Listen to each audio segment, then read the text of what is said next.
Hello everyone, আজ আমি তোমাদের সাথে শেয়ার করব বার্থডে পার্টির খাওয়া দাওয়ার ছোট্ট একটি ভিডিও। আর এই ছিল আমাদের বার্থডে গার্ল।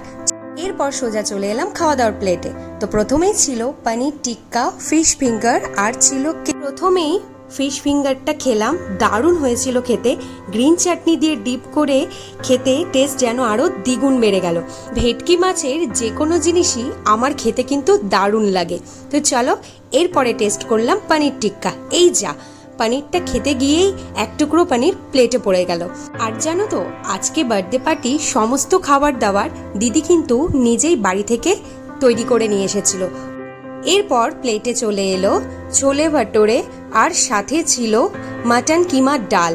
আমি কিমা চানা খেয়েছি, কিন্তু এই ফার্স্ট টাইম আমি মাটন কিমা দিয়ে ডাল খেলাম। খেতে কিন্তু দারুণ হয়েছিল, এক কথায় লাজবাব। এর সাথে ছোলেটাকেও একটু টেস্ট করে দেখলাম, তবে আমার বেশি ভালো লেগেছিল মাটন কিমা ডাল। এরপর আরও অনেক কিছু আইটেম ছিল যেগুলো পর্যন্ত আমি আর পৌঁছাতে পারিনি, আমার পেট অলমোস্ট ফুল। তো আমি শেষে ডিজার্ট দিয়ে